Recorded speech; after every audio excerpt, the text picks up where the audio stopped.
I've been thinking a lot lately about the importance of humility. What do you think it means to be humble? Does it conjure up the idea of weakness or maybe strength? The culture that we live in does not value humility because for many it means weakness or getting walked over. But is that really the right view of humility? Well, let's see how the Bible describes it. In Proverbs 11:12, it says, "When pride comes, then comes disgrace, but with the humble is wisdom."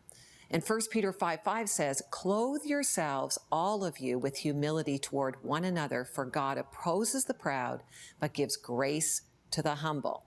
Wow, so in just these two verses, we see that humility is a lack of pride, and with humility, you're given two very powerful things: grace and wisdom. It even says that God opposes the proud. So clearly, he gives favor to those that are humble. You know, in the Christmas story, it is truly a story of humility.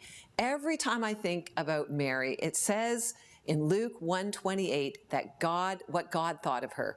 "Greetings," it says, "you who are highly favored, the Lord is with you." There it is. God favored Mary because she was humble. He knew she would say yes.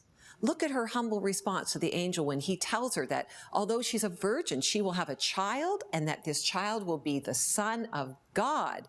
Mary responds in verse 38 by saying, "I am the Lord's servant. May your word to me be fulfilled." Wow. I mean, what humility and grace. "I am the Lord's servant." I have to honestly say, I'm not sure that would have been my response. What about you? Mary set aside her own pride and responded with humility. She wasn't concerned with her own agenda, but she was willing and accepted what God would do.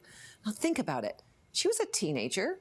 She was engaged to be married, and for sure she had hopes and dreams of what her life with Joseph would look like. But this, God was asking her to be pregnant outside of marriage, to be judged by others, and possibly rejected by Joseph. But because Mary was truly humble and did not let her own pride get in the way, she simply said yes to God. Wow.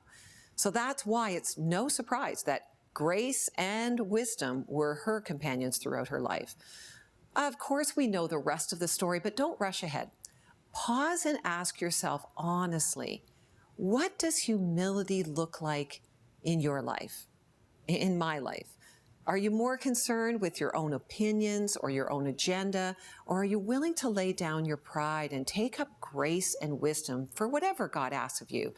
Now, this is a challenge to all of us this Christmas and this coming year. Will God see us as people of humility and say, I'll ask him or her, they'll say yes. Well, I have a simple prayer that I've been praying more often these days. Lord, choose me. Whatever you want to do, I'm in. Give me the humility I need. Will you pray this along with me? Who knows what God might do with us? And that's courageous living.